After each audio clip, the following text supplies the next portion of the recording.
De Lombard en archevêque. Vous m'aviez assuré, mon oncle, criait Louis Hutin arpentant à grands pas nerveux une des salles du manoir de Vincennes. Vous m'aviez bien assuré que vous ne porteriez plus accusation contre Marigny, et vous l'avez fait. C'est trop se moquer de mon vouloir.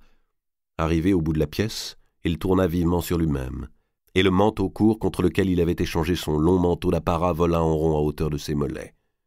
Valois, encore tout essoufflé de la lutte, le visage tuméfié, le col en lambeaux, répondit « Le moyen, mon neveu, le moyen de ne point céder à la colère devant une telle vilainie !» Il était presque de bonne foi, et se persuadait à présent d'avoir cédé à une impulsion spontanée, alors que sa comédie était depuis bien des jours montée. « Vous savez mieux que personne qu'il nous faut un pape, » reprit le Hutin. « Et vous savez aussi pourquoi nous ne pouvions nous aliéner Marigny. Bouville nous en avait assez avertis. » « Bouville, Bouville! Vous ne croyez qu'en ce que vous a rapporté Bouville qui n'a rien vu et qui ne comprend rien? Le petit Lombard qu'on avait mis auprès de lui pour surveiller l'or m'en a plus appris que votre Bouville sur les affaires d'Avignon. Un pape pourrait être élu demain et disposé à prononcer l'annulation le jour après, si Marigny et Marigny seuls n'y mettaient obstacle par tous les moyens. Vous croyez qu'il travaille à diligenter votre affaire ? Il a ralenti, au contraire, à plaisir, car il a bien compris la raison pourquoi vous le gardiez en place. Il ne veut point d'un pape angevin. Il ne veut point que vous preniez une épouse angevine. Et pendant qu'il vous trahit en tout, il assure en sa main tous les pouvoirs que lui avait abandonnés votre père. Où serez-vous ce soir, mon neveu ? J'ai décidé de ne point bouger d'ici, répondit Louis d'un air rogue. Alors, avant ce soir, je vous aurai produit certaines preuves qui vont écraser votre Marigny. Et je pense qu'alors vous finirez par me le donner. Vous ferez bien, mon oncle, qu'il en soit ainsi, car autrement il vous faudrait tenir votre parole, de ne plus paraître ni à ma cour, ni à mon conseil. Le ton de Louis X était celui de la rupture. Valois, très alarmé du tour que les choses prenaient, partit pour Paris, entraînant Robert d'Artois et les écuyers qui leur servaient d'escorte. « Tout à présent dépend de Ptoléméi, » dit-il à Robert en se hissant en selle. En route, ils croisèrent le train de chariot qui apportait à Vincennes les lits, coffres, tables, vaisselle, qui serviraient au roi pour son installation d'une nuit. Une heure plus tard, tandis que Valois rentrait en son hôtel pour changer de vêtements, Robert d'Artois faisait irruption chez le capitaine général des Lombards. « Ami banquier, lui dit-il d'entrée, voici le moment venu de me remettre cet écrit dont vous m'avez dit qu'il établissait les malversations commises par Marigny l'archevêque. Vous savez bien, la muselière. Monseigneur de Valois en a besoin sur le champ. Sur le champ tout beau, monseigneur Robert. Vous me demandez de me dessaisir d'un outil qui nous a déjà sauvés une fois, moi et tous mes amis. S'il vous donne moyen d'abattre Marigny, j'en suis fort aise. Mais si ensuite par malheur Marigny venait à demeurer, moi je suis un mort. Et puis, j'ai beaucoup pensé, monseigneur. » Robert d'Artois bouillait pendant ce palabre, car Valois l'avait supplié de faire diligence, et il savait le prix de chaque instant perdu. « Oui, j'ai beaucoup pensé, » poursuivait Ptoléméi. « Les coutumes et ordonnances de Monseigneur Saint-Louis, qu'on est en train de remettre en vigueur, sont excellentes pour le royaume, certes, mais j'aimerais toutefois qu'on acceptât les ordonnances sur les Lombards, par quoi ceux-ci furent d'abord spoliés, puis pour un temps chassés de Paris. Le souvenir ne s'en est point perdu. Nos compagnies ont mis de longues années à s'en relever. Alors, Saint-Louis, mes amis s'inquiètent, et je voudrais être en mesure de les rassurer. Voyons, banquier, monseigneur de Valois vous l'a dit, il vous soutient, il vous protège. Oui, en bonne parole, mais nous aimerions mieux que ce fût par écrit. Aussi avons-nous présenté une requête au roi pour qu'il confirme nos privilèges coutumiers. Et dans ce temps que le roi signe toutes les chartes qu'on lui présente, nous voudrions bien qu'il approuvât aussi la nôtre. Après quoi, volontiers, monseigneur, je vous mettrai en main de quoi envoyer pendre ou brûler ou rouer, comme vous choisirez, Marigny le jeune ou Marigny l'aîné, ou les deux à la fois. Une signature, un sceau, c'est l'affaire d'une journée, 2 au plus. Si monseigneur de Valois consent à s'en soucier, la rédaction est prête. Le géant abattit sa main sur la table et tout trembla dans la pièce. « Assez joué, Ptoléméi! Je vous ai dit que nous ne pouvions point attendre. Votre charte sera signée demain, je m'y engage, mais donnez-moi ce soir l'autre parchemin. Nous sommes dans la même partie, il faudra bien une fois me faire confiance.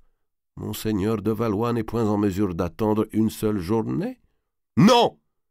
Alors, c'est qu'il a fort perdu dans la faveur du roi. Et bien soudainement, dit lentement le banquier en hochant la tête. Que s'est-il donc produit à Vincennes? Robert d'Artois lui fit une brève relation de l'assemblée et de ses suites. Tholomyes écoutait, toujours balançant le front. Si Valois est écarté de la cour, pensait-il, et si Marigny reste en place, alors adieu charte, franchise et privilèges. Le péril à présent est grave. Il se leva et dit « Monseigneur, quand un prince brouillon comme l'est le nôtre s'entiche vraiment d'un serviteur, on a beau lui en dénoncer les méfaits, il le pardonnera. Il lui trouvera excuse et s'y attachera davantage qu'il l'aura davantage couvert.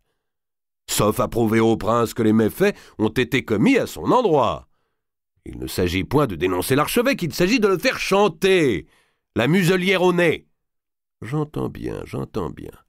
Vous voulez vous servir du frère contre le frère, cela peut réussir. L'archevêque, pour autant que je le connaisse, n'a pas une âme de bronze. Allons, il y a des risques qu'il faut prendre. Et il remit à Robert d'Artois le document que Gucciu avait rapporté de Cresset. Bien qu'archevêque de Sens, Jean de Marigny résidait le plus souvent à Paris, principal diocèse de sa juridiction. Une partie du palais épiscopal lui était réservée. Ce fut là, dans une belle salle voûtée et qui sentait fort l'encens, que le surprit la soudaine entrée du comte de Valois et de Robert d'Artois. L'archevêque tendit à ses visiteurs son anneau à baiser, Valois fit mine de ne pas remarquer le geste, et d'Artois haussa vers ses lèvres les doigts de l'archevêque avec une si désinvolte impudence qu'on eût cru qu'il allait jeter cette main par-dessus son épaule. « Monseigneur Jean, dit Charles de Valois, il faudrait bien nous expliquer par quelle raison vous et votre frère vous opposez si fort à l'élection du cardinal Duès dans l'Avignon, de telle sorte que ce conclave ressemble tout juste à un collège de fantômes. » Jean de Marigny pâlit un peu et d'un ton plein d'onction répondit « Je ne comprends point votre reproche, monseigneur, ni ce qui le motive. Je ne m'oppose à aucune élection, mon frère agit au mieux, j'en suis sûr, pour aider aux intérêts du royaume, et moi-même, je m'emploie à les servir, dans les limites de mon sacerdoce. Mais le conclave dépend des cardinaux et non de nos désirs. »« C'est ainsi que vous le prenez. Soit, répliqua Valois. Mais puisque la chrétienté peut se passer de pape, l'archidiocèse de Sens pourrait peut-être aussi se passer d'archevêque. »« Je n'entends rien à vos paroles, monseigneur, sinon qu'elles sonnent comme une menace contre un ministre de Dieu. »« Serait-ce Dieu, par hasard, messire archevêque, qui vous aurait commandé de détourner certains biens des Templiers ?» dit alors d'Artois. « Et pensez-vous que le roi, qui est aussi le représentant de Dieu sur la terre, puisse tolérer, en la chaire cathédrale de sa maîtresse ville, un prélat déshonnête? Reconnaissez-vous ceci ?»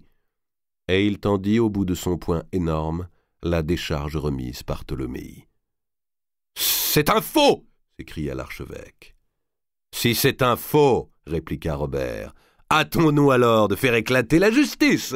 Faites donc procès devant le roi pour qu'on découvre le faussaire. La majesté de l'Église n'aurait rien à y gagner. Et vous tout à y perdre, j'imagine, monseigneur. » L'archevêque s'était assis dans une grande cathèdre. Ils ne reculeront devant rien, pensait-il. Son acte frauduleux remontait à plus d'1 an. Les profits en étaient mangés. 2000 livres dont il avait eu besoin, et toute sa vie allait s'écrouler pour cela. Le cœur lui cognait dans la poitrine, et il se sentait ruisseler de sueur sous ses vêtements violets. « Monseigneur Jean, dit alors Charles de Valois, vous êtes encore bien jeune, et vous avez un bel avenir devant vous dans les affaires de l'Église comme celles du royaume. Ce que vous avez commis là, il cueillit avec superbe le parchemin aux doigts de Robert d'Artois, est un errement excusable dans ce temps que toute morale se défait. Vous avez agi sous de mauvaises incitations. Si l'on ne vous avait pas commandé de condamner les Templiers, vous n'auriez pas eu lieu à trafiquer de leurs biens. Il serait grand dommage qu'une faute, qui n'est après tout que d'argent, ternît l'éclat de votre position et vous obligeât à disparaître du monde.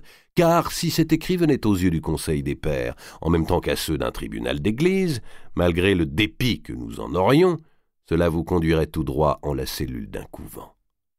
À la vérité, monseigneur, vous accomplissez un bien plus grave manquement en servant les agissements de votre frère contre les vœux du roi. Pour moi, c'est la faute que je vous reproche avant tout. Et si vous acceptez de dénoncer cette seconde erreur, je vous tiendrai volontiers quitte de la première. « Que m'imposez-vous » demanda l'archevêque. « Abandonnez le parti de votre frère qui ne vaut plus rien, et venez révéler au roi Louis tout ce que vous savez de ces méchants ordres touchant le conclave. » Le prélat était de patte molle. La lâcheté lui venait spontanément dans les heures difficiles. La peur qu'il ressentait ne lui laissa même pas le temps de penser à son frère auquel il devait tout. Il ne songea qu'à lui-même, et cette absence d'hésitation lui permit de garder une apparente dignité dans le maintien.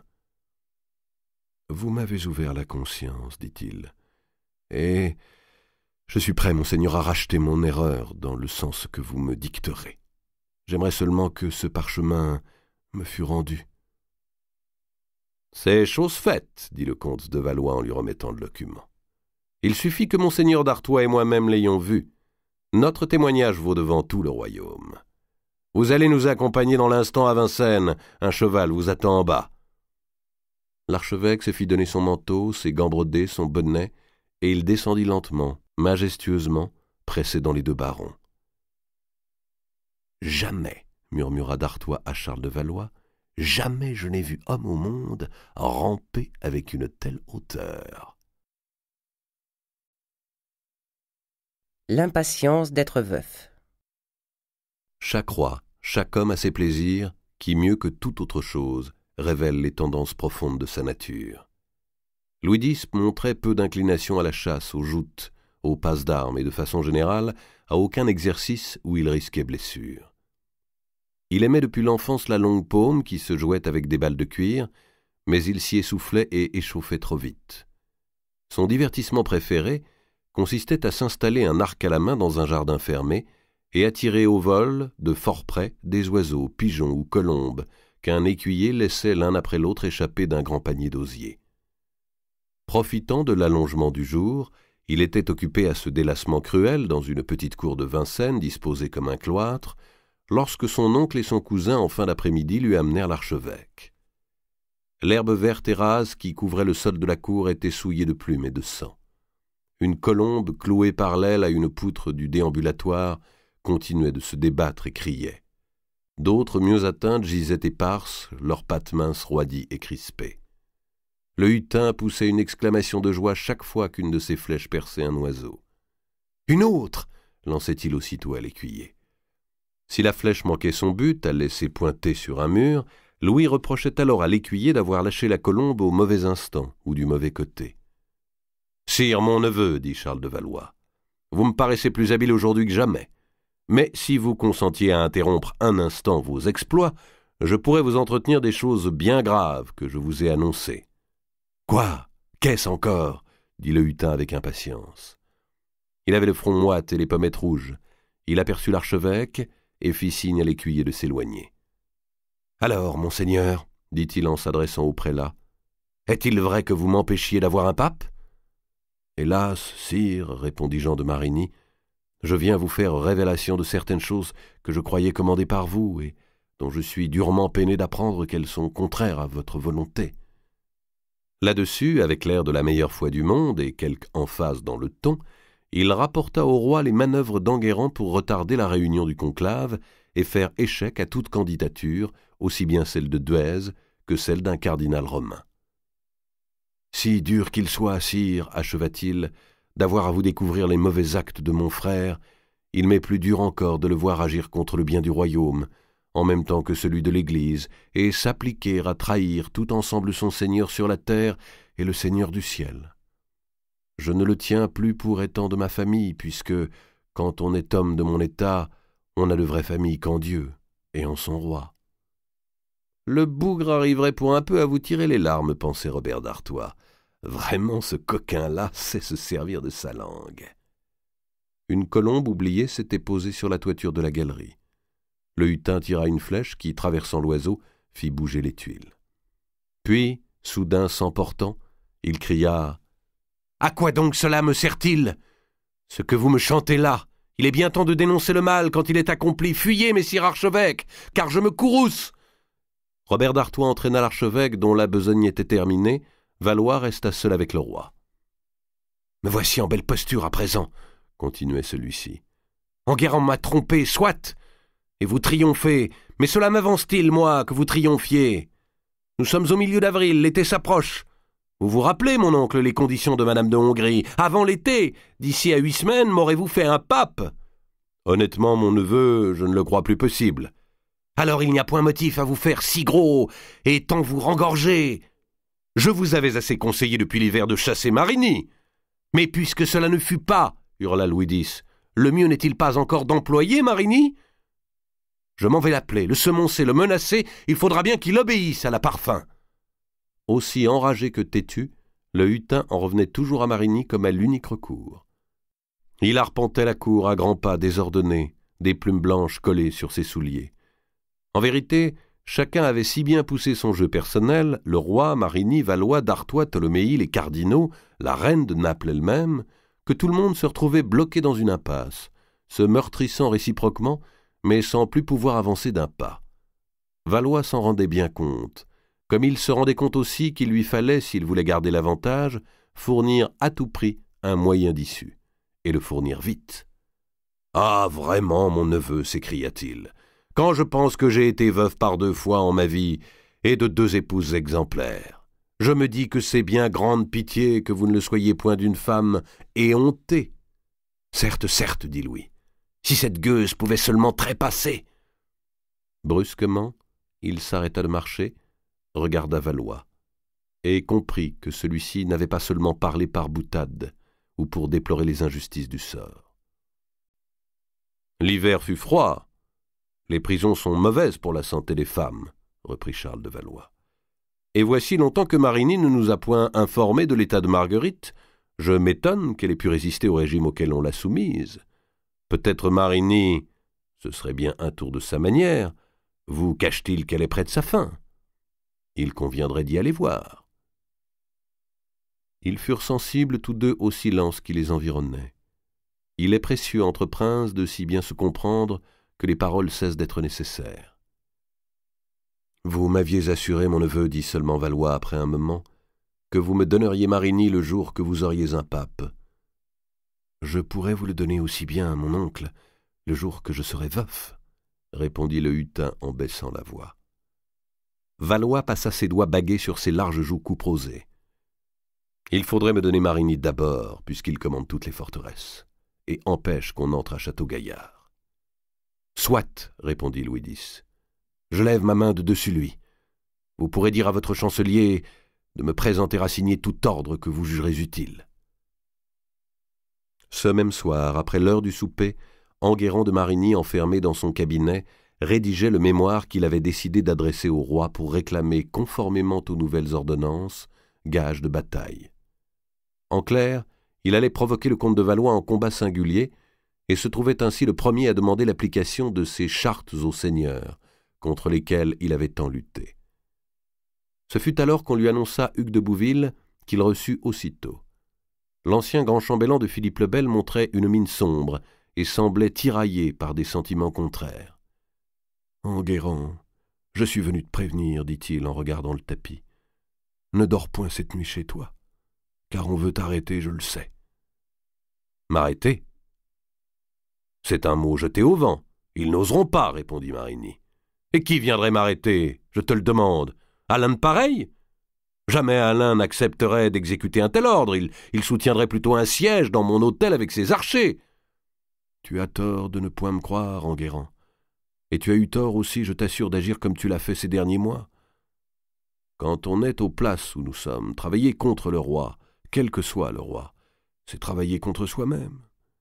Et moi aussi je suis en train de travailler contre le roi en ce moment, pour l'amitié que je te porte, et parce que je voudrais te sauver. Le gros homme était sincèrement malheureux. Serviteur loyal du souverain, ami fidèle, dignitaire intègre, respectueux des commandements de Dieu et des lois du royaume, les sentiments qui l'animaient, tous également honnêtes, soudain devenaient inconciliables.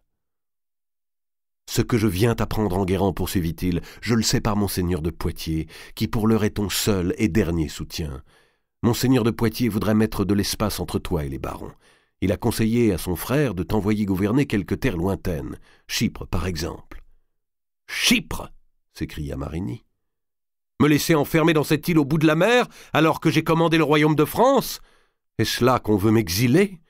Je continuerai à marcher en maître sur la terre de Paris, ou bien j'y mourrai. » Bouville secoua tristement ses mèches noires et blanches. « Crois-moi, cette nuit ne dort point chez toi, répéta-t-il, et si tu juges ma maison assez sûr asile, fais comme tu voudras, je t'aurai prévenu. » Aussitôt Bouville sortit. Enguerrand rejoignit dans leur appartement son épouse et sa belle-sœur Chanteloup pour les mettre au courant. Il avait besoin de parler et de sentir la présence de ses proches. Les deux femmes furent d'avis qu'il fallait partir dans l'instant pour quelqu'une de leurs terres, aux confins normands, et puis de là, si le danger se précisait, gagner un port et se réfugier auprès du roi d'Angleterre. Mais Enguerrand s'emporta. « Ne suis-je donc environné, s'écria-t-il, que de femelles et de chapons ?» Et il s'alla coucher comme les autres soirs. Il caressa son chien favori, se fit déshabiller par son chambellan et le regarda tirer les poids de l'horloge, objet peu répandu encore, même dans les hôtels nobles, et qu'il avait acquis à grand prix. Il tourna un moment dans sa pensée les dernières phrases de son mémoire au roi, et les nota. Il s'approcha de la fenêtre, écarta le rideau, et contempla les toits de la ville éteinte. Les sergents du guet passaient dans la rue des Fossés Saint-Germain, répétant tous les 20 pas de leur voix machinale « C'est le guet, il est minuit, dormez en paix ». Comme toujours, ils étaient en retard d'un quart d'heure sur l'horloge. Enguerrand fut réveillé à l'aube par un grand bruit de bottes dans la cour et de coups frappés aux portes. Un écuyer tout affolé vint l'avertir que les archers étaient en bas. Il demanda ses vêtements, s'habilla en hâte, et, dans l'antichambre, se heurta à sa femme et à son fils qui accouraient bouleversés. « Vous aviez raison, Alix, » dit-il à madame de Marigny en la baisant au front. « Je ne vous ai point assez écouté. Partez dès ce jour, ainsi que Louis. » « Je serais parti avec vous, Enguerrand, mais maintenant je ne saurais m'éloigner du lieu où l'on vous imposera souffrance. »« Le roi est mon parrain, » dit Louis de Marigny. « Je m'en vais aussitôt courir à Vincennes. Ton parrain est une pauvre cervelle, et sa couronne lui flotte sur la tête, » répondit Marigny avec colère. Puis, comme il faisait sombre dans l'escalier, il cria « Oh là, mes valets de la lumière, qu'on m'éclaire !»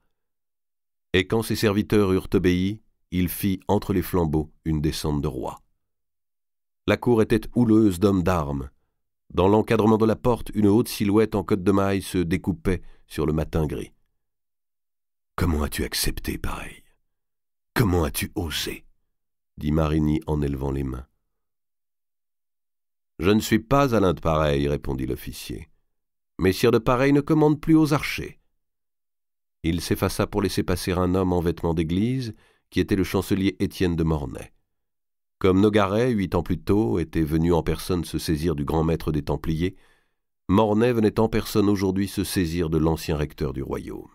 « Messire Enguerrand, dit-il, je vous prie de me suivre au Louvre, où j'ai ordre de vous enfermer. » À la même heure, tous les grands légistes bourgeois du règne précédent, Raoul de Presles, Michel de Bourdonnais, Guillaume Dubois, Geoffroy de Briançon, Nicole Le Loquetier, Pierre d'Orgemont, étaient arrêtés à leur domicile et conduits en diverses prisons, tandis qu'un détachement était expédié vers Châlons pour y enlever l'évêque Pierre de Latille, l'ami de jeunesse de Philippe le Bel, que celui-ci avait si fort réclamé à son chevet dans ses derniers instants. Avec eux, c'était tout le règne du roi de fer qui entrait en forteresse. Les assassins dans la prison. Lorsqu'en pleine nuit, Marguerite de Bourgogne entendit s'abaisser le pont-levis de Château-Gaillard et retentit dans l'enceinte les piétinements d'une chevauchée, elle ne crut point d'abord que ces sons étaient vrais. Elle avait tant attendu, tant rêvé cet instant, depuis qu'était partie sa lettre à Robert d'Artois, par laquelle elle souscrivait à sa déchéance, renonçait à tous ses droits comme à ceux de sa fille, en échange d'une libération promise et qui n'arrivait pas. Nul ne lui avait répondu, ni Robert, ni le roi. Aucun messager n'était apparu. Les semaines s'écoulaient dans un silence plus destructeur que la faim, plus épuisant que le froid, plus dégradant que la vermine. Marguerite, à présent, ne bougeait presque plus de son lit, souffrant d'une fièvre où l'âme avait autant de part que le corps, et qui la maintenait dans un état de conscience trouble. Les yeux grands ouverts sur les ténèbres de la tour, elle passait des heures à écouter son cœur battre à coups trop rapides. Le silence se peuplait de rumeurs inexistantes. L'ombre était envahie de menaces tragiques qui venaient non plus de la terre, mais de l'au-delà. Le délire des insomnies désorganisait sa raison. Philippe d'Aunay, le beau Philippe, n'était pas mort tout à fait, et il marchait jambes brisées, ventre sanglant à côté d'elle. Elle étendait le bras vers lui et ne pouvait le saisir. Pourtant, il l'entraînait sur le trajet qui va de la terre à Dieu, sans plus sentir la terre et sans jamais voir Dieu.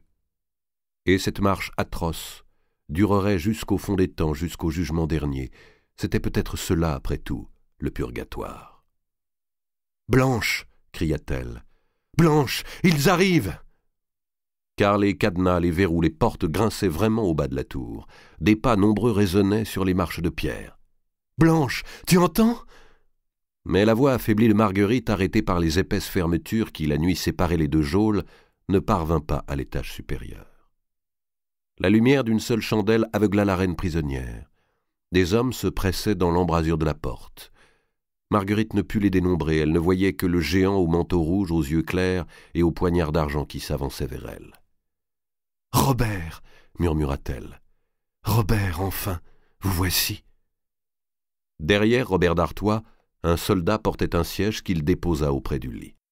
« Alors, ma cousine, alors, dit Robert en s'asseyant.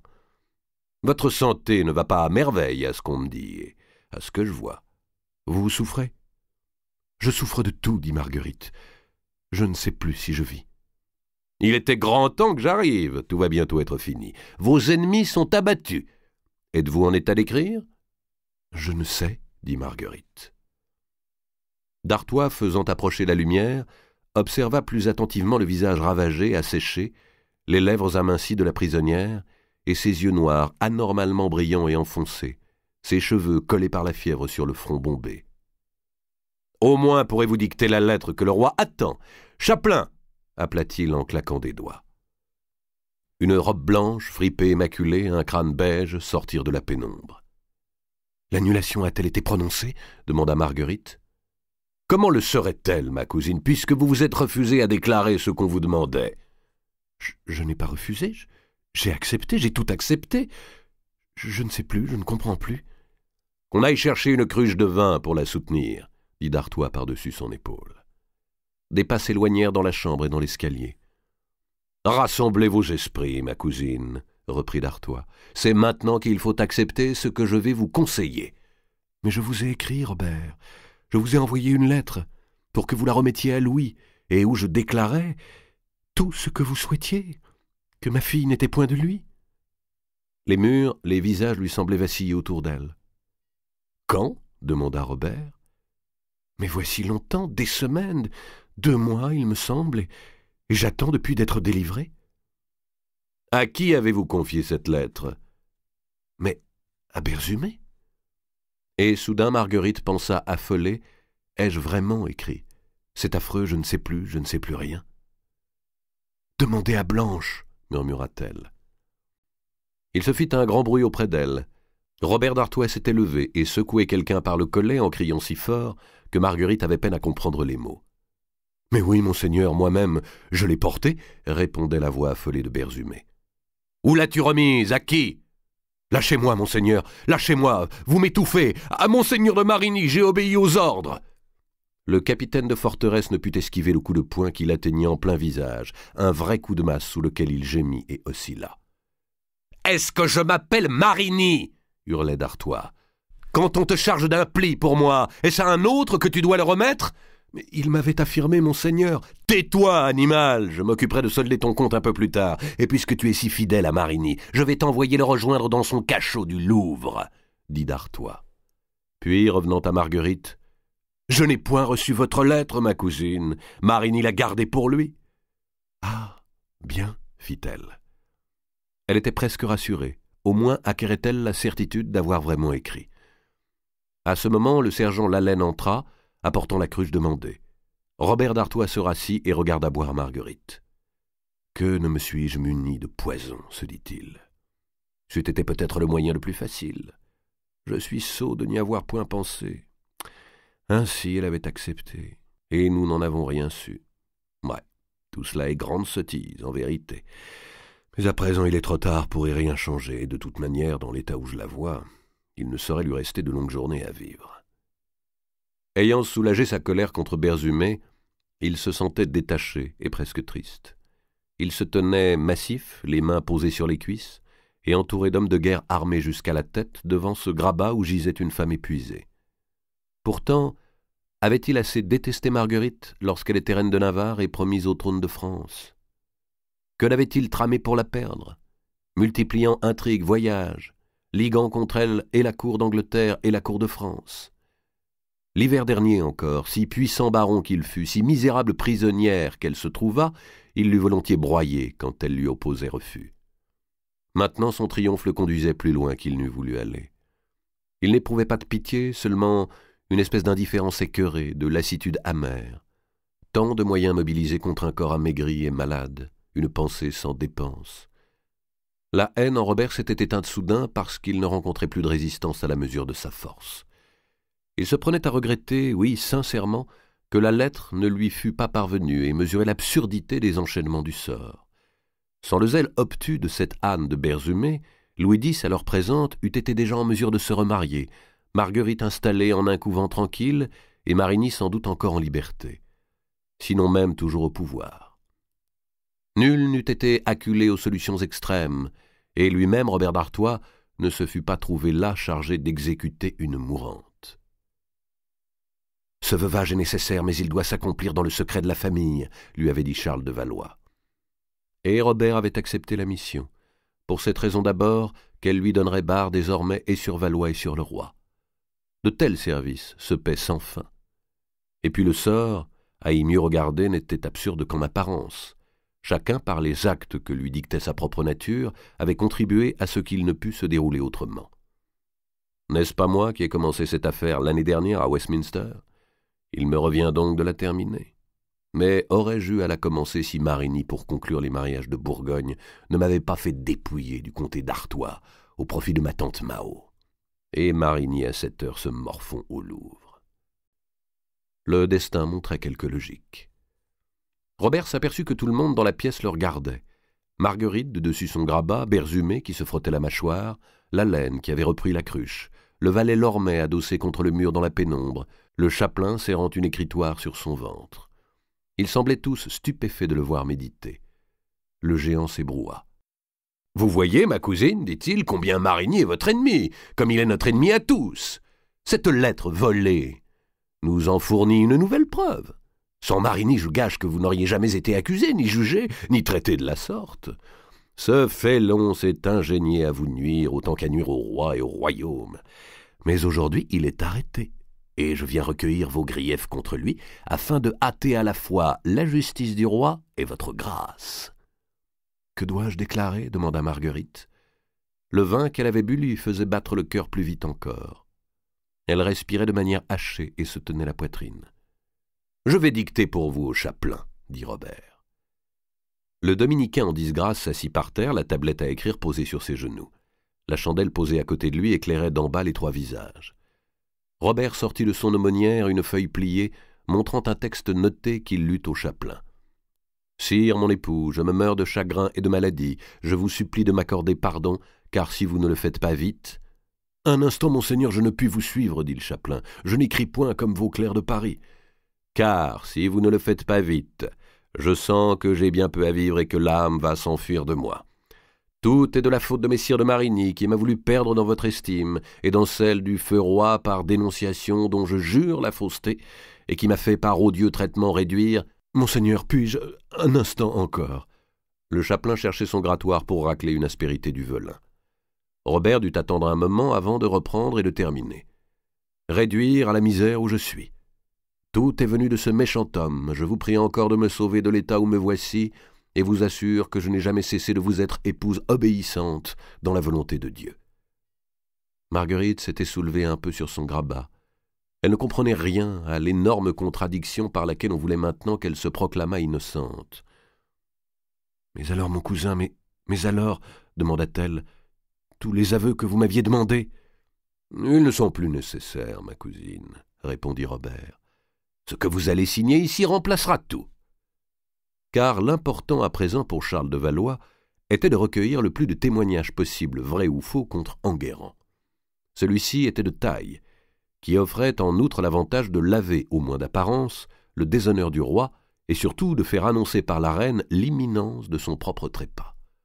En vérité, mes seigneurs de Valois et d'Artois étaient gens d'imagination.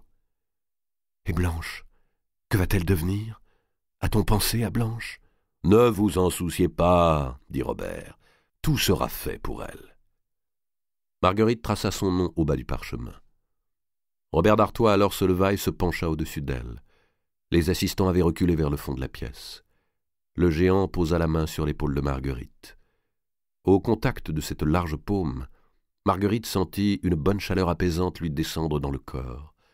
Elle croisa ses mains décharnées sur les doigts de Robert, comme si elle craignait qu'il les retirât trop vite. « Adieu, ma cousine, dit-il. Adieu. Je vous souhaite de bien reposer. » « Robert, demanda-t-elle à voix basse, en renversant la tête pour chercher son regard, l'autre fois que vous êtes venu et m'avez voulu prendre, me désiriez-vous vraiment? » Nul homme n'est absolument mauvais. Robert d'Artois eut à ce moment l'une des rares paroles de charité qui eussent jamais passé ses lèvres. « Oui, ma belle cousine, je vous ai bien aimée. » Et il sentit qu'elle se détendait sous sa main, calmée, presque heureuse. Être aimé, être désiré avait été la vraie raison de vivre de cette reine, bien plus qu'aucune couronne. Elle vit son cousin s'éloigner d'elle en même temps que la lumière. Il lui paraissait irréel tant il était grand et faisait songer dans cette pénombre aux héros invincibles des lointaines légendes. La robe blanche du dominicain, le bonnet de loup de Berzumé disparurent. Robert poussait son monde devant lui. Un instant il demeura sur le seuil comme s'il éprouvait une hésitation et avait encore quelque chose à dire. Puis la porte se referma, l'obscurité redevint totale, et Marguerite avec émerveillement n'entendit pas l'habituel bruit des verrous. Ainsi on ne la cadenassait plus, et l'omission de ce geste pour la première fois depuis 350 jours lui parut la promesse de la délivrance. Demain on la laisserait descendre et se promener à sa guise dans Château-Gaillard, et puis bientôt une litière viendrait la prendre et l'emporter vers les arbres, les villes et les hommes. « Pourrais-je me mettre debout ?» se disait-elle. « Aurais-je la force ? Oh oui, la force me reviendra. » Son front, sa gorge, ses bras étaient brûlants. Mais elle guérirait, elle savait qu'elle guérirait. Elle savait aussi qu'elle ne pourrait pas dormir du reste de la nuit. Mais elle aurait l'espoir pour compagnie jusqu'à l'aube. Soudain, elle perçut un bruit infime. Pas même un bruit, cette sorte de froissement dans le silence que produit le souffle retenu d'un être vivant. Quelqu'un se tenait dans la pièce. « Blanche !» cria-t-elle. « Est-ce toi ?» Peut-être avait-on déverrouillé aussi les fermetures du second étage. Pourtant, il ne lui semblait pas que la porte se fût ouverte. Et pourquoi sa cousine aurait-elle pris tant de précautions pour avancer? À moins que Blanche n'était pas devenue folle subitement. « Blanche !» répéta Marguerite d'une voix angoissée. Le silence retomba, et Marguerite un moment pensa que sa fièvre inventait les présences. Mais l'instant d'après, elle entendit le même souffle retenu, plus près, et un très léger crissement sur le sol, comme celui que produisent les ongles d'un chien. On respirait à côté d'elle.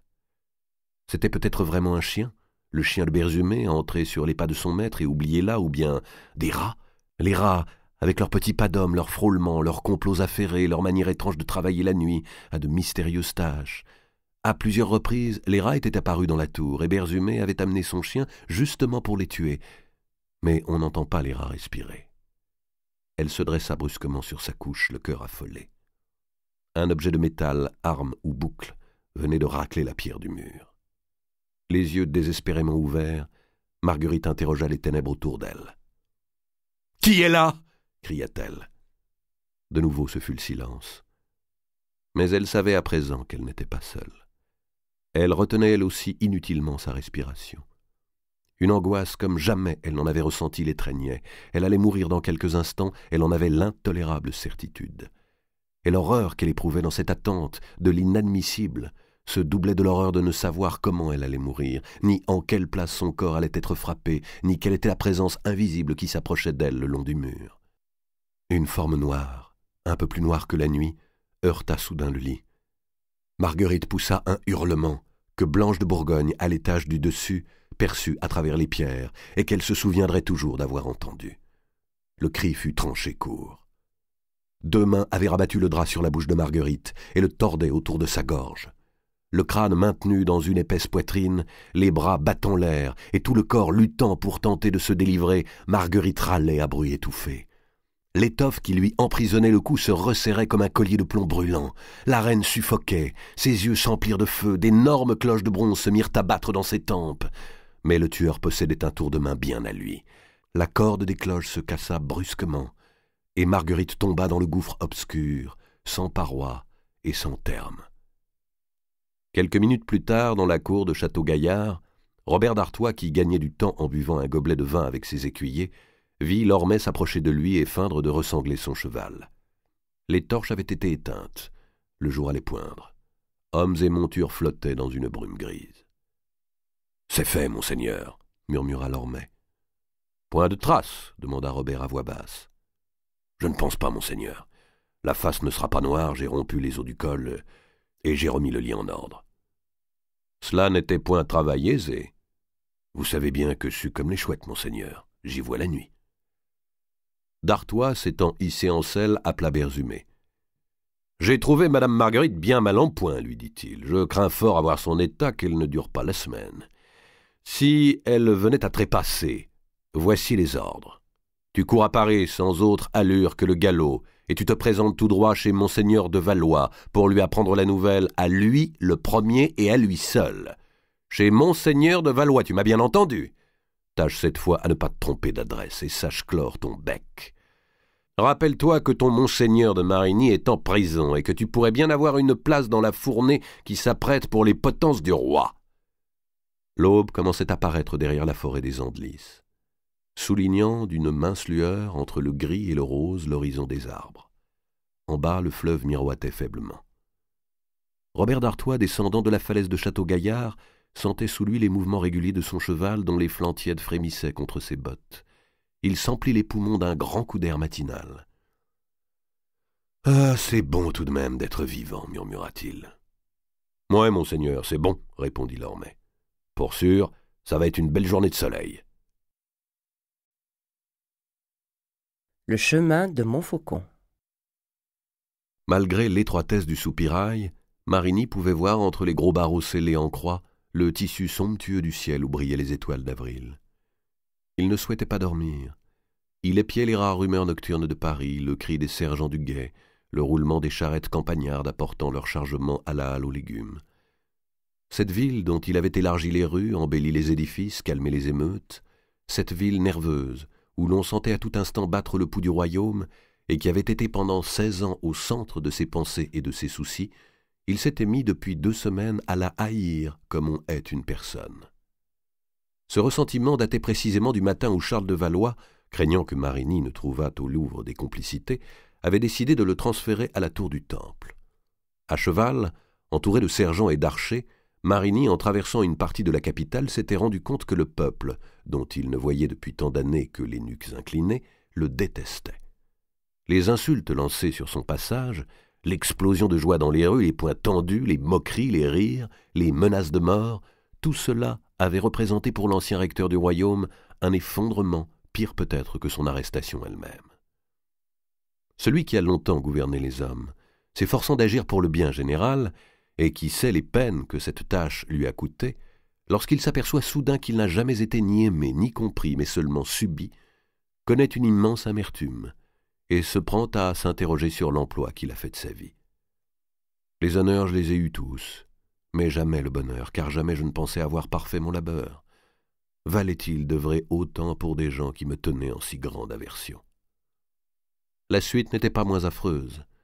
Enguerrand avait été ramené à Vincennes, non plus cette fois pour siéger parmi les dignitaires, mais pour comparaître devant un tribunal de barons et de prélats et entendre le clerc Jean d'Asnières, dans l'office de procureur, faire lecture de l'acte d'accusation. « Non nobis domine non nobis set nomini tuo », s'était écrié Jean d'Asnières en commençant. Au nom du Seigneur, il retenait contre Marigny 41 chefs d'accusation. Concussion, trahison, prévarication, rapports secrets avec les ennemis du royaume, tous griefs fondés sur d'étranges assertions. Il était reproché à Marigny d'avoir fait pleurer de chagrin le roi Philippe le Bel, d'avoir trompé monseigneur de Valois sur l'estimation de la terre de Gaillefontaine, d'avoir été vu parlant cela seul au milieu d'un champ avec Louis de Nevers, fils du comte de Flandre. Enguerrand avait demandé la parole, elle lui avait été refusée. Il avait réclamé le gage de bataille, refusé également. On le déclarait coupable sans même le laisser se défendre, et c'était tout juste comme si l'on jugeait un mort. Or, parmi les membres du tribunal se trouvait Jean de Marigny. Enguerrand ne pouvait que trop facilement imaginer l'ignoble marché conclu par son frère pour conserver l'archidiocèse qu'il lui avait obtenu.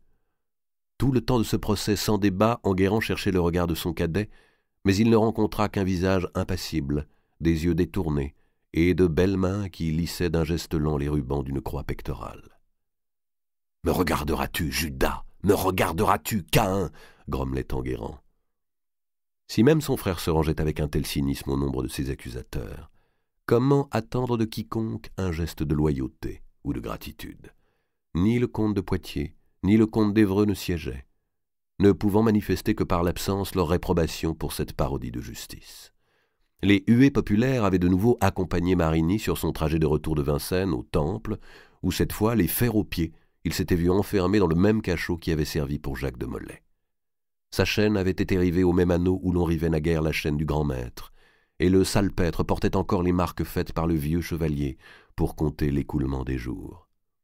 7 ans. Nous l'avons condamné à passer ici 7 ans, pour ensuite l'envoyer brûler. Et moi, qui ne suis emprisonné que depuis 1 semaine, je comprends déjà tout ce qu'il a souffert. Le personnage d'État des hauteurs où s'exerce son pouvoir, protégé par tout l'appareil des tribunaux, de la police et des armées, ne voit pas l'homme dans le condamné qu'il livre à la prison ou à la mort. Il réduit une opposition. Marigny se souvenait du malaise qu'il avait éprouvé tandis que les Templiers grillaient sur l'île aux Juifs, en comprenant qu'il ne s'agissait plus alors d'abstraites puissances hostiles, mais d'êtres de chair, de semblables. Un bref moment cette nuit-là, et se reprochant ce mouvement d'âme comme une faiblesse, il s'était senti solidaire des suppliciés. Il se retrouvait tel au fond de son cachot. Vraiment, nous avons tous été maudits pour ce que nous avons fait là. Et puis, une nouvelle fois, Marigny avait été conduit à Vincennes, et pour y assister au plus sinistre, au plus abject étalage de haine et de bassesse. Comme si toutes les accusations portées contre lui ne suffisaient pas, comme s'il fallait à tout prix anéantir les doutes dans les consciences du royaume, on se complut à le charger de crimes extravagants certifiés par un stupéfiant défilé de faux témoins. Monseigneur de Valois se faisait gloire d'avoir découvert un vaste complot de sorcellerie, inspiré bien sûr par Enguerrand. Madame de Marigny et sa sœur Madame de Chanteloup avaient pratiqué des envoûtements criminels sur des poupées de cire figurant le roi, le comte de Valois lui-même et le comte de Saint-Pol. Ce fut du moins ce qu'affirmèrent des individus sortis de la rue des Bourdonnais, où ils tenaient officine de magie avec la tolérance de la police. On traîna devant le tribunal royal une boiteuse, d'évidence créature du diable, et un certain Paviot, récemment condamné pour une affaire similaire. Ils ne firent aucune difficulté pour se déclarer complices de Madame de Marigny, mais montrèrent un étonnement douloureux quand leur fut confirmée la sentence qui les envoyait au bûcher. Les faux témoins eux-mêmes dans ce procès étaient trompés. Enfin, l'on annonça le trépas de Marguerite de Bourgogne, et dans le grand émoi causé par cette nouvelle, on donna lecture de la lettre que la reine, la veille de mourir, avait adressée à son époux. « On l'a tué !» s'écria Marigny, pour qui toute la machination alors s'éclaira. Mais les sergents qui l'encadraient l'avaient obligé à se taire, cependant que Jean d'Asnières ajoutait ce nouvel élément à son réquisitoire. En vain, les jours précédents, le roi d'Angleterre était-il de nouveau intervenu par message auprès de son beau-frère de France, l'adjurant d'épargner Enguerrand. En vain, Louis de Marigny s'était-il jeté aux pieds du Hutin, son parrain, le suppliant d'accorder grâce et justice. Louis X, dès qu'on prononçait le nom de Marigny, ne répondait que par ce seul mot « J'ai levé ma main de dessus lui ». Il le répéta publiquement une dernière fois à Vincennes. Enguerrand s'était alors entendu condamné à la pendaison, tandis que sa femme serait emprisonnée et tous leurs biens confisqués. Mais Valois continuait de s'agiter. Il ne connaîtrait pas de répit aussi longtemps qu'il n'aurait pas vu Enguerrand se balancer au bout d'une corde. Et pour brouiller toute tentative éventuelle d'évasion, il avait assigné à son ennemi une 3e prison, celle du Châtelet. C'était donc d'un cachot du Châtelet que Marigny, dans la nuit du 30 avril 1315, contemplait le ciel à travers un soupirail. Il n'avait pas peur de la mort, du moins s'entraînait-il à l'acceptation de l'inévitable. Mais l'idée de la malédiction obsédait sa pensée. Car l'iniquité était si totale qu'il lui fallait y voir à travers et par-dessus la subite rage des hommes le signe manifeste d'une plus haute volonté. Était-ce la colère divine, vraiment, qui s'exprimait par la bouche du grand maître? Pourquoi avons-nous tous été maudits, et ceux mêmes qui n'étaient pas nommés simplement d'avoir été présents? Pourtant, nous n'avions agi que pour le bien du royaume, la grandeur de l'Église et la pureté de la foi. Qu'est-ce donc qui a provoqué cet acharnement du ciel contre chacun de nous?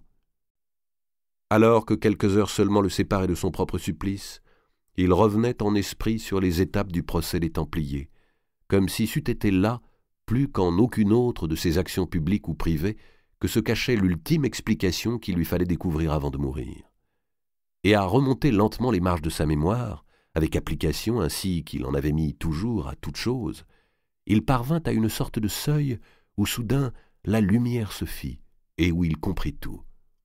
La malédiction ne venait pas de Dieu, elle venait de lui-même et ne prenait origine que dans ses propres actes, et ceci était également vrai pour tous les hommes et pour tous les châtiments.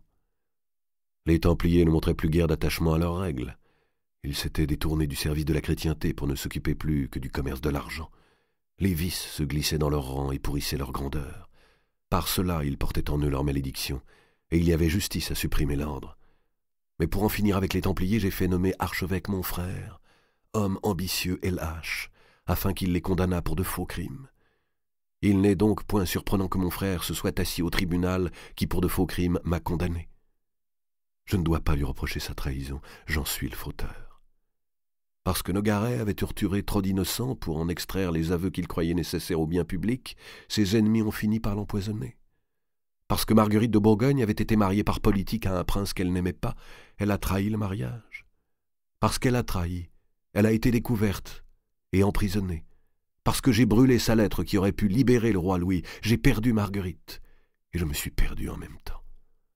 Parce que Louis l'a fait assassiner en me chargeant du crime, que lui arrivera-t-il? Qu'arrivera-t-il à Charles de Valois, qui ce matin va me faire pendre pour des fautes qu'il m'invente? Qu'arrivera-t-il à Clémence de Hongrie, si elle accepte, pour être reine de France, d'épouser un meurtrier? Même lorsque nous sommes punis pour de faux motifs, il y a toujours une cause véritable à notre punition. Tout acte injuste, même commis pour une juste cause, porte en soi sa malédiction. Et quand il eut découvert cela, Enguerrand de Marigny cessa de haïr quiconque et de tenir autrui pour responsable de son sort. C'était son acte de contrition qu'il avait prononcé, mais autrement efficace que par le moyen de prières apprises. Il se sentait en grande paix et comme d'accord avec Dieu pour accepter que le destin s'achevât de cette façon. Il demeura fort calme jusqu'à l'aube et n'eut pas l'impression de redescendre du seuil lumineux où sa méditation venait de le placer. Vers l'heure de prime, il entendit quelques tumultes par-delà les murailles. Quand il vit entrer le prévôt de Paris, le lieutenant criminel et le procureur, il se mit debout lentement et attendit qu'on lui ôtât ses fers. Il prit le manteau d'écarlate qu'il portait le jour de son arrestation et s'en couvrit les épaules. Il éprouvait une étrange sensation de force et se répétait constamment cette vérité qui lui était apparue. Tout acte injuste, même commis pour une cause juste. « Où me conduit-on » demanda-t-il. « À Montfaucon, messire. »« C'est fort bien ainsi. J'ai fait reconstruire ce gibet. Je finirai donc dans mes œuvres. » Il sortit du Châtelet dans une charrette à 4 chevaux, précédé, suivi, encadré de plusieurs compagnies d'archers et de sergents du guet. Quand je commandais au royaume, je ne prenais que 3 sergents pour m'escorter, et j'en ai 300 pour me mener mourir. Au hurlement de la foule, Marigny, debout dans la charrette, répondait « Bonnes gens, priez Dieu pour moi !» Le cortège fit halte au bout de la rue Saint-Denis, devant le couvent des Filles-Dieu. On invita Marigny à descendre, et on l'amena dans la cour au pied d'un crucifix de bois placé sous un dais. « C'est vrai, c'est ainsi que cela se passe, se dit-il, mais je n'y avais jamais assisté. Et pourtant combien d'hommes ai-je envoyés au gibet? J'ai connu 16 années de fortune pour me payer du bien que j'ai pu faire. 16 journées de malheur et 1 matin de mort pour me punir du mal? Dieu m'est miséricordieux. » Sous le crucifix, l'aumônier du couvent récita devant Marigny agenouillé la prière des morts. Puis les religieuses apportèrent au condamné un verre de vin et 3 morceaux de pain qu'il mâcha lentement, appréciant une dernière fois le goût des nourritures de ce monde. Dans la rue, les Parisiens continuaient de hurler. « Le pain qu'ils mangeront tout à l'heure leur semblera moins bon que celui qu'on vient de me donner, » pensa Marigny en remontant en charrette. Le convoi franchit les murs de la ville. Après un quart de lieue et une fois les faubourgs traversés, apparut dressé sur une butte le gibet de Montfaucon. Rebâti dans les années récentes, sur l'emplacement du vieux gibet qui datait de Saint-Louis, Montfaucon se présentait comme une grande halle inachevée sans toit. 16 piliers de maçonnerie debout contre le ciel s'élevaient d'une vaste plateforme carrée qui elle-même prenait assise sur de gros blocs de pierre brute. Au centre de la plateforme s'ouvrait une large fosse qui servait de charnier, et les potences s'alignaient le long de cette fosse. Les piliers de maçonnerie étaient réunis par de doubles poutres et par des chaînes de fer où l'on accrochait les corps après l'exécution. On les y laissait pourrir au vent et aux corbeaux pour servir d'exemple et inspirer le respect de la justice royale. Ce jour-là, une dizaine de corps se trouvaient suspendus, les uns nus, les autres habillés jusqu'à la ceinture et les reins seulement ceints d'un lambeau de toile, selon que les bourreaux avaient eu droit à tout ou partie des vêtements. Certains de ces cadavres étaient presque déjà à l'état de squelettes, d'autres commençaient à se décomposer, la face verte ou noire, avec d'affreuses liqueurs suintant des oreilles et de la bouche, et des lambeaux de chair arrachés par le bec des oiseaux rabattus sur les étoffes. Une odeur horrible se répandait alentour. Une foule tôt levée, nombreuse, était venue assister au supplice. Les archers formaient cordon pour en contenir les remous. Lorsque Marigny descendit de la charrette, un prêtre s'approcha et le convia à faire l'aveu des fautes pour lesquelles il était condamné. « Non, mon père, » dit Marigny, « il n'y a à avoir voulu envoûter Louis X et aucun prince royal, ni avoir volé dans le trésor, ni à tous les chefs d'accusation qu'on avait portés contre lui, et réaffirma que les actions qu'on lui reprochait avaient toutes été commandées ou approuvées par le feu roi son maître. « Mais j'ai accompli pour de justes causes des actes injustes, et de cela je me repens. » Précédé du maître bourreau, il gravit la rampe de pierre par laquelle on accédait à la plateforme, et avec cette autorité qu'il avait toujours eue, il demanda en désignant les potences « Laquelle ?» Comme du haut d'une estrade, il jeta un dernier regard sur la multitude hurlante. Il refusa d'avoir les mains liées. « Qu'on ne me maintienne point !» Il releva lui-même ses cheveux et avança sa tête de taureau dans le nœud coulant qu'on lui présentait. Il prit un grand souffle pour garder le plus longtemps possible la vie dans ses poumons, serra les poings. La corde, par 6 bras tirés, s'éleva à 2 toises du sol. La foule, qui pourtant n'attendait que cela, poussa une immense clameur d'étonnement. Durant plusieurs minutes, elle vit Marigny se tordre, les yeux exorbités, la face devenant bleue, puis violette, la langue sortie, et les bras et les jambes s'agitant comme pour grimper le long d'un mât invisible. Enfin, les bras retombèrent, les convulsions diminuèrent d'amplitude, s'arrêtèrent, et les yeux n'eurent plus de regard. Et la foule, toujours surprenante parce que toujours surprise, se tut. Valois avait ordonné que le condamné restât entièrement habillé afin de demeurer mieux reconnaissable. Les bourreaux descendirent le corps, le tirèrent par les pieds à travers la plateforme, puis, dressant leurs échelles sur le devant du gibet, du côté de Paris, ils suspendirent aux chaînes pour l'y laisser pourrir entre les charognes de malfaiteurs inconnus, l'un des plus grands ministres que la France ait jamais eu. La statue abattue. Dans l'obscurité de Montfaucon où les chaînes grinçaient, des voleurs, la nuit suivante, dépendirent le mort illustre pour le dépouiller. Au matin, on trouva le corps de Marigny couché nu sur la pierre. Monseigneur de Valois, qui était encore au lit quand on l'en vint avertir, commanda de rhabiller le cadavre et de le rependre. Puis lui-même se vêtit, et bien vivant, mieux vivant que jamais, tout gonflé de sa force intacte, il partit se mêler au mouvement de la ville, au trafic des hommes, à la puissance des rois. En compagnie du chanoine de Mornay, son ancien chancelier qu'il avait fait nommer garde des Sceaux de France, il gagna le palais de la Cité. Dans la galerie Mercière, marchands et badauds observaient 4 ouvriers maçons perchés sur un échafaudage et qui décellaient la grande statue d'Enguerrand de Marigny. Elle tenait à la muraille non seulement par le socle, mais par le dos. Les pics et les burins frappaient la pierre qui volait en éclats blancs. Une fenêtre intérieure qui donnait vue sur l'ensemble de la galerie s'ouvrit. Valois et le chancelier apparurent à la balustrade. Les badauds, apercevant leur nouveau maître, ôtèrent leurs bonnets. Continuez, bonnes gens, continuez à regarder. C'est bon travail que l'on fait là, lança Valois en adressant à la petite foule un geste engageant. Puis, se tournant vers Mornay, il lui demanda « Avez-vous achevé l'inventaire des biens de Marigny ?»« J'ai achevé, monseigneur, et le compte en est assez gras. »« Je n'en doute point, » dit Valois. « Ainsi le roi va se trouver en fonds pour récompenser ceux qui l'ont servi en cette affaire, » dit Valois. « Tout d'abord, j'exige retour de ma terre de Gaillefontaine, que le coquin m'avait prise par du prix dans un mauvais échange. Cela n'est point récompense, c'est justice. D'autre part, il conviendrait que mon fils, Philippe, disposât enfin d'un hôtel en propre, et qu'il eût son train personnel. Marigny possédait 2 maisons, celle des Fossés Saint-Germain et celle de la rue d'Autriche. J'incline pour la seconde. Je sais aussi que le roi veut faire quelque libéralité à Henriet de Meudon, son veneur, qui lui ouvre ses paniers à Colombes. Notez donc ce désir. Ah, surtout n'oubliez pas que monseigneur d'Artois attend depuis 5 ans les revenus de son comté de Beaumont. C'est l'occasion de lui en remettre une part. Le roi a de grandes dettes envers notre cousin d'Artois. Le roi va devoir aussi, dit le chancelier, offrir à sa nouvelle épouse les présents d'usage, et il semble décidé dans l'amour qu'il a aux plus grandes largesses. Or, sa cassette n'est guère en état d'y subvenir.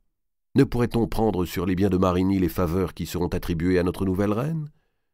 C'est sagement pensé, Mornay. Préparez un partage en ce sens, où vous placerez ma nièce de Hongrie en tête des bénéficiaires. Le roi ne pourra qu'y souscrire. Valois, tout en parlant, continuait de regarder le travail des maçons. « Bien sûr, monseigneur, reprit le chancelier, je me garderai de rien demander pour moi-même. »« Et en cela vous agirez bien, Mornay, car de méchants esprits auraient beau jeu de dire qu'en poursuivant Marigny, vous ne cherchiez que votre profit. Faites donc grossir un peu ma part afin que je vous puisse gratifier à proportion de vos mérites. »« Ah, elle a bougé !» ajouta Valois en pointant le doigt vers la statue. La grande effigie de Marigny était maintenant complètement décollée du mur. On l'entourait de cordes. Valois posa sa main baguée sur le bras du chancelier. « L'homme, en vérité, est créature étrange, » dit-il. « Savez-vous que soudain j'éprouve comme un vide de l'âme. J'avais si fort accoutumé de haïr ce méchant qu'il me semble à présent qu'il va me manquer. » À l'intérieur du palais, Louis X, dans le même moment, achevait de se faire raser. Auprès de lui se trouvait dame Eudeline, rose et fraîche, tenant par la main une enfant de 10 ans, blonde, un peu maigre, intimidée, et qui ne savait pas que ce roi, dont on séchait le menton à l'aide de toile chaude, était son père. La première lingère du palais attendait, émue, pleine d'espoir, d'apprendre la raison pour laquelle Louis les avait mandés, elle et sa fille. Le barbier sortit, emportant bassin, rasoir et onguent. Le roi de France se leva, secoua ses longs cheveux autour de son col et dit « Mon peuple est content, n'est-il pas vrai, Eudeline, que j'ai fait pendre Marigny ?»« Certes, monseigneur Louis. Sire, je veux dire. Chacun se plaît à croire que les temps du malheur sont finis. »« C'est bien, c'est bien. Je veux qu'il en soit ainsi. » Louis X traversa la chambre, se pencha sur un miroir, étudia son visage quelques instants, se retourna. « Je t'avais promis d'assurer l'établissement de cette enfant. Elle s'appelle Eudeline, comme toi. » Des larmes d'émotion vinrent aux yeux de la lingère, et elle pressa légèrement l'épaule de sa fille. Eudeline la petite s'agenouilla pour entendre, de la bouche souveraine, l'annonce des bienfaits. « Sire, cet enfant vous bénira jusqu'à son dernier jour, en ses prières. »« C'est justement ce que j'ai décidé, » répondit le hutin. « Quel prix ? Elle entrera en religion au couvent de Saint-Marcel, qui est réservé aux filles nobles, où elle sera mieux que nulle part. » La stupeur parut sur les traits d'Eudeline la mère. « Est-ce donc cela, sire, que vous voulez pour elle? La cloîtrer? »« Et quoi? N'est-ce pas un bon établissement ?» dit Louis. « Et puis, il faut que cela soit.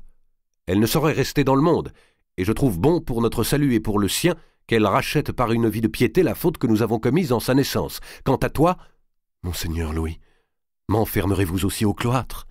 demanda Eudeline avec effroi. Comme le hutin avait changé, en peu de temps. Elle ne retrouvait plus rien en ce roi qui dictait ses ordres d'un ton sans réplique, ni de l'adolescent inquiet auquel elle avait appris l'amour, ni du pauvre prince grelottant d'angoisse, d'impuissance et de froid qu'elle avait encore réchauffé dans ses bras un soir de l'hiver passé. Les yeux seuls gardaient leur expression fuyante.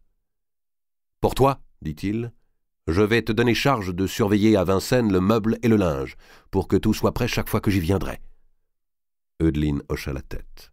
« Cet éloignement du palais, cet envoi dans une résidence secondaire, elle les ressentait comme une offense.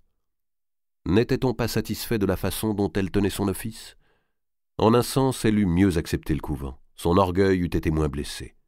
« Je suis votre servante et vous obéirai, » répondit-elle froidement. Elle invita Eudeline la petite à se relever et lui reprit la main. Au moment de franchir la porte, elle aperçut le portrait de Clémence de Hongrie posé sur une crédence et demanda « C'est elle ?»« C'est la prochaine reine de France, » répondit Louis X, non sans hauteur. « Soyez donc heureux, sire, » dit Eudeline en sortant.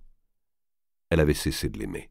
« Certes, certes, je vais être heureux, » se répétait Louis, marchant à travers la chambre où le soleil entrait à grands rayons. Pour la première fois depuis son avènement, il se sentait pleinement satisfait et sûr de soi. Il s'était délivré de son épouse infidèle, délivré du trop puissant ministre de son père, il éloignait du palais sa première maîtresse et envoyait sa fille naturelle au couvent. Tous les chemins nettoyés, il pouvait maintenant accueillir la belle princesse napolitaine et se voyait déjà vivre auprès d'elle un long règne de gloire. Il sonna le chambellan de service. « J'ai fait mander messire de Bouville, est-il arrivé ?»« Oui, sire, il attend vos ordres. » À ce moment, les murs du palais vibrèrent sous un choc sourd. « Qu'est ceci ?» demanda le roi. « La statue, je pense, sire, qui vient de tomber. »« C'est bien, dites à Bouville d'entrer. » Et il se disposa à recevoir l'ancien grand chambellan. Dans la galerie Mercière, la statue d'Enguerrand gisait sur le pavement. Les cordes avaient glissé un peu vite, et les 20 quintaux de pierre avaient brutalement heurté le sol, les pieds étaient rompus. Au premier rang des badauds, Spinello Tolomei et son neveu Guccio Baglioni contemplaient le colosse abattu. « J'aurais vu cela, murmurait le capitaine des Lombards. Il n'affichait pas, comme monseigneur de Valois du haut de la fenêtre à balustrade, un triomphe ostentatoire. Mais sa joie non plus ne se teintait pas de mélancolie. Il éprouvait une bonne satisfaction bien simple et sans mélange. Tant de fois, sous le gouvernement de Marini, les banquiers italiens avaient tremblé pour leurs biens et même pour leur peau. Messer Tolomei, un œil ouvert, l'autre fermé, respirait l'air de la délivrance.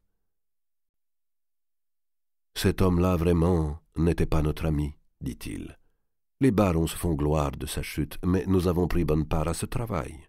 Et toi-même, Guccio, tu m'y as bien aidé. Je tiens à t'en récompenser et à t'associer mieux à nos affaires. As-tu quelques souhaits ?» Il s'était mis à marcher entre les éventaires des merciers. Guccio abaissa son nez mince et ses cils noirs. « Oncle Spinello, je voudrais gérer le comptoir de Naufle. »« Et quoi ?» s'écria Tolomei tout surpris. « Est-ce là ton ambition? Un comptoir de campagne qui fonctionne avec 3 commis bien suffisants pour leur tâche? Tu as de petits rêves. »« J'aime assez ce comptoir, dit Guccio, et je suis sûr qu'on pourra fort bien l'agrandir. »« Et je suis bien sûr, moi, répondit Tolomei, que c'est l'amour plutôt que la banque qui t'attire de ce côté. La demoiselle de Cresset, n'est-ce pas? J'ai vu les comptes.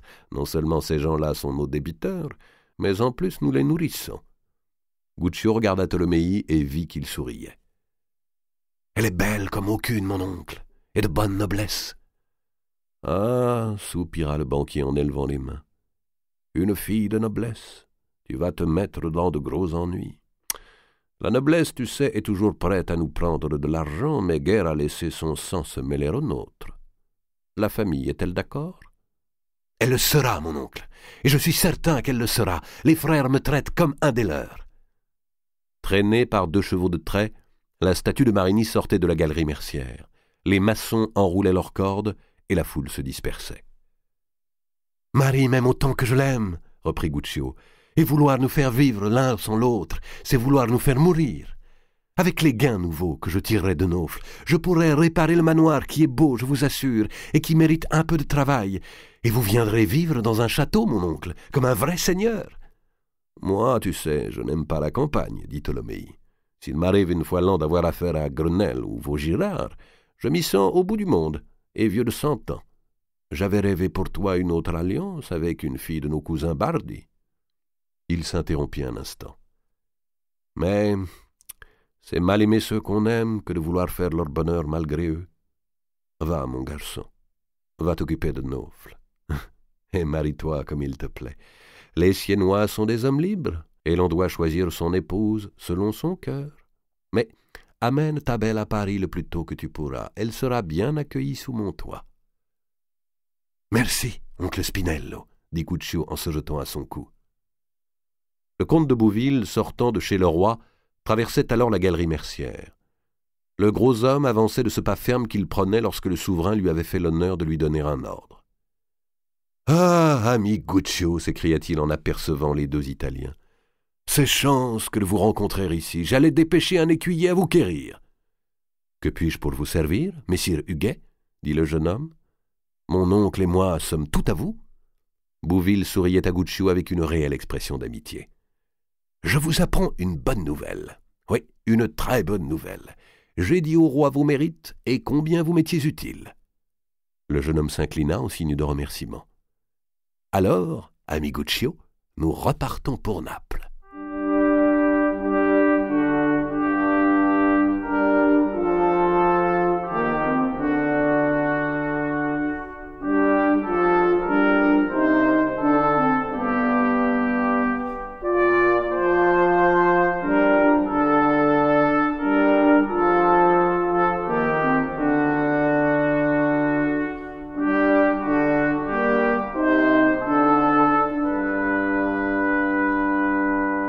Vous avez entendu La Reine étranglée, deuxième épisode des Rois maudits de Maurice Druon.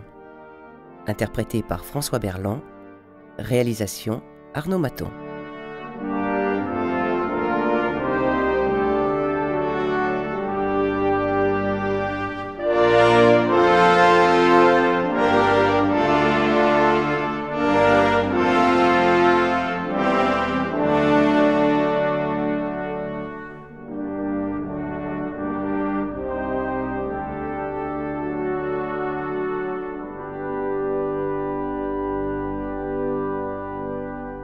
C'est une production Livraphone avec l'aimable autorisation de Monsieur Maurice Druon.